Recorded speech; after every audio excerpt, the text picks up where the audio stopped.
Did you know Steven Spielberg hired a screenwriter to, quote, eviscerate Peter Benchley's original Jaws script? This is Carl Gottlieb, who fittingly played the editor of the Amity Gazette in the film in addition to serving as its script doctor. Gottlieb famously removed the Hooper-Mrs. Brody affair, and I think he had a good reason for doing so. A reason that is rooted in folkloric archetypes. We'll get into it. I'm I.E. Neverday, and at the end of this video, I will be grading 1975's Jaws on its folklorical accuracy. Along the way, we'll learn about gods battling primordial sea monsters, the importance of striking said monsters in just the right spots, and if we're lucky, we'll catch a couple of stripers and bring them in for dinner. Let's take a look.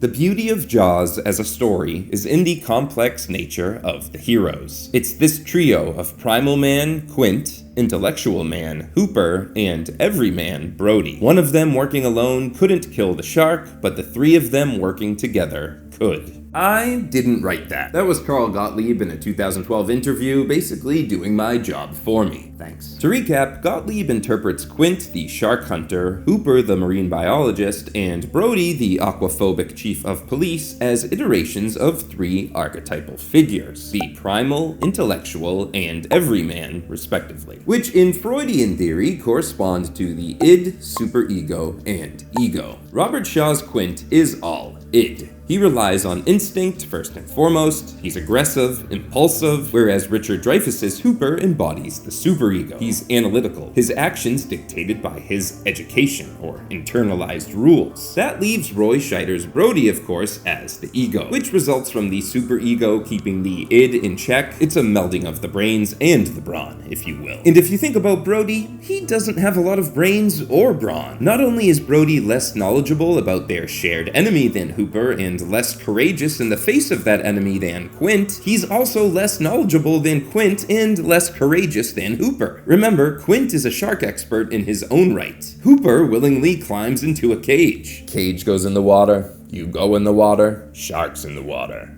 Our shark. In comparison to these two, Brody is painfully average. Below average, even. And that is his strength. Brody has no preconceived notions of this great white shark being a, quote, perfect engine or a, quote, miracle of evolution. In his eyes, it's simply a monster that needs to be destroyed as quickly as possible. Nor does he overthink the strategy or technology required to achieve this. And I quote, now, kill it, quick, kill it now! At the same time, Brody wisely comes to realize that calling in reinforcements could expedite the extermination of the big bad fish. Thus, Brody is the one who urges Quint to radio in and get a bigger boat out there, which is a great idea. And that's what makes this film and this archetypal structure so great. It is the everyman who solves the problem the smart guy can't solve. And it is the everyman who delivers the final blow that the tough guy can't deliver. Another example of this heroic/Freudian trifecta can be found in Star Wars with Han Solo, Primal, Obi-Wan Kenobi, Intellectual, and Luke Skywalker. Everyman. Han even has a big furry best friend, Chewbacca, as if to reiterate, yeah, I'm the wild one. And like Quint, of course, Han is for hire. He has a ship and a reputation, and he refuses to help the intellectual and the everyman unless they ante up. Like Hooper, old Ben Kenobi's thinking is guided by internalized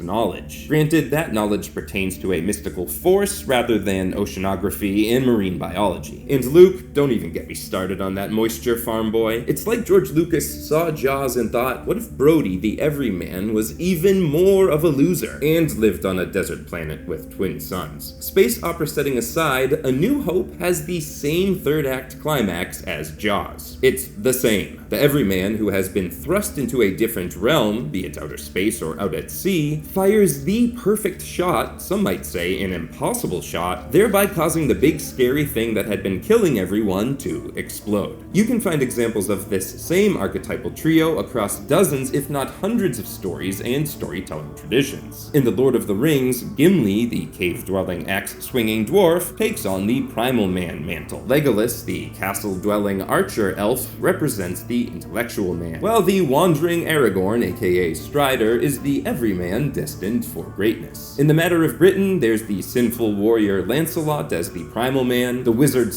druid Merlin as the intellectual, and the young lad who pulls a sword out of a stone, Arthur, as the everyman. In Irish mythology, this one's my favorite, there's the Dagda, the father of the Tuatha Danann, as the primal man. He's a big bearded dude with horsehide shoes who wields a wooden club the size of a tree. The god of medicine, Dean Caict, is the intellectual man. He restores Nuada of the Silver Arm's kingship by turning him into a cyborg. Then there's Lugh, the Irish god of many talents, whose skills range from combat to blacksmithing to music. He combines the brains and the brawn, thus he is our everyman. And like Luke Skywalker, Lugh of the Long Arm delivers the final blow to his planet-incinerating enemy by way of a perfectly aimed projectile. In Lugh's case, this enemy is his grandfather, the monstrous Fomorian warlord, Balor of the Evil Eye. Okay, but can we find an example of this archetypal trio in, say, Greek mythology? Sure we can. Poseidon is the wild one, stirring up storms on a whim, the id. Hades is obsessed with rules, the superego, leaving Zeus, the ego, to hurl lightning bolts at their dad, the Titan Kronos. Did I mention the Irish god Lugh possesses an enchanted spear known as the lightning spear? It's all connected. But seriously though, it probably is all connected as a result of a shared Proto-Indo-European mythology that accompanied the Proto-Indo-European language, but I digress. So as for why Gottlieb removed the Hooper Mrs. Brody affair from the Jaws script, it was unnecessary. These well-established archetypes are already in strong opposition to one another. The hubris of Hooper and the naivete of Brody create a persistent tension between the two characters. Deepening that conflict with an extramarital affair would have been, dare I say, going a bit overboard. And look, before the Jaws superfans get on me about this, I'm looking at you, Dan Murrell, I am well aware that the setup to this particular story, a killer shark terrorizing a quaint summer vacation spot, is rooted not in folklore, but in history. The Jersey Shore shark attacks of 1916 saw 4 people killed and 1 critically injured during a summer heat wave between July 1st and July 12th. The thing is, though, Benchley denies that these infamous attacks inspired his 1974 novel, Jaws. Instead, he has consistently pointed to another, more recent event. And I quote, "In 1964, I read an item in a newspaper about a fisherman who harpooned a 4,500-pound great white shark off Long Island. I remember thinking at the time, Lord, what would happen if one of these monsters came into a resort community and wouldn't go away?" End quote. That fisherman was Montauk's own Frank Mundus, a local shark hunting legend turned shark conservationist. So like any good story, be it modern, medieval, or ancient, there is a kernel of historicity buried deep within. And yet, Jaws is constructed like a myth. Going by Stith Thompson's Motif Index of Folk Literature, Jaws feels like your classic motif number A162.2. Combat between God of Light and Dragon of Ocean. Examples of said ocean dragons include Tiamat from Mesopotamian mythology, Apophis from Egyptian mythology, the Midgard serpent Jormungandr from Norse mythology, the dragon in the Old English Beowulf saga, and I'd be remiss not to mention that the aforementioned Irish IB monster Balor inhabits a small rocky island off of Ireland's coast and is a Fomorian is thought to have originated beneath the sea. In Jaws, a great white shark has taken on the role of the Dragon of Ocean. It's an existential threat to Amity Island, a killing machine. Chief Brody, meanwhile, is the film's god of light. Think about it, he is the one bestowed with the power and authority to restore order. And ultimately, after many trials and tribulations, he does restore order. Now, within this God kills the water dragon folklore genre, there is a subgenre in which said water dragon has a vulnerable spot. It's essentially the Achilles heel or invulnerability except in one spot motif, Z311. One of the most well-known examples of this motif can be found in Fafnir, the Germanic dwarf turned serpent who is nearly indestructible. Nearly. The hero Sigurd defeats the monster by digging and hiding in a trench, thereby giving him access to Fafnir's one vulnerable spot, his soft underbelly. This myth would go on to inspire J.R.R. Tolkien's dragon Smaug in The Hobbit, who notoriously has one little gap in his scales and gemstone crust where a projectile could and does fit. In Irish mythology, Balor of the Evil Eye's eye is its one vulnerable spot, which gives the motif an added layer of significance as the eye is both the source of the monster's power and the source of its demise. Similarly, with the shark in Jaws, the shark's mouth is its one vulnerable spot. Thus, the very mechanism of its destructive force, its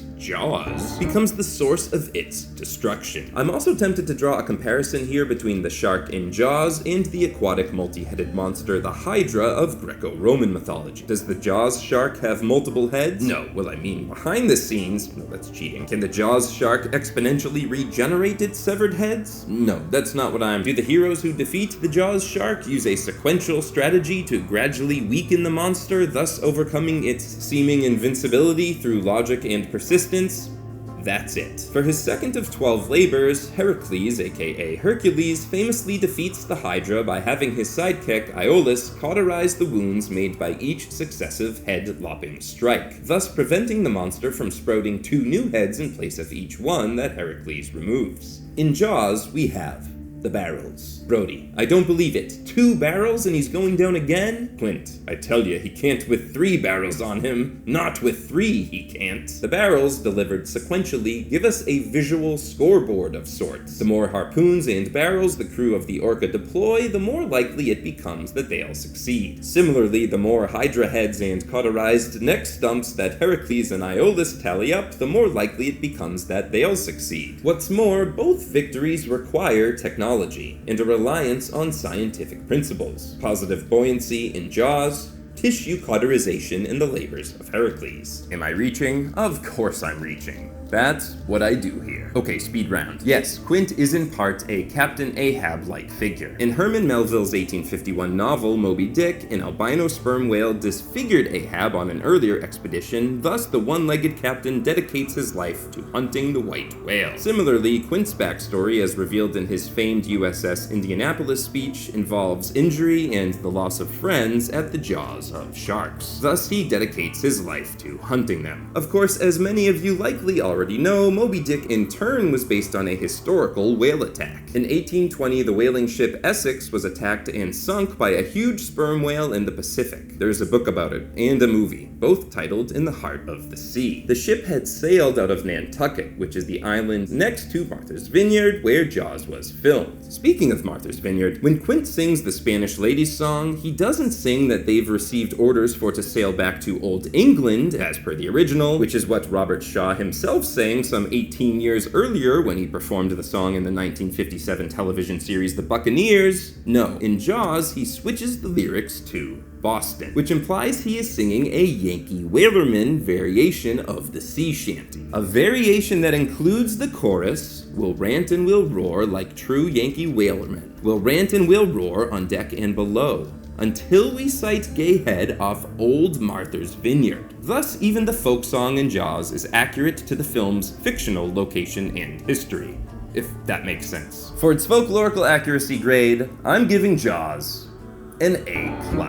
And if you enjoyed this video, please leave a like and comment. That's Ben Gardner's vote. And if you want to vote on the topic of my next video, make sure you are subscribed to the Folklore and Film channel and that notifications are turned on. As always, my name is I.E. Neverday, editor of the Celtic fantasy short story anthology Neon Druid. Thanks for coming out.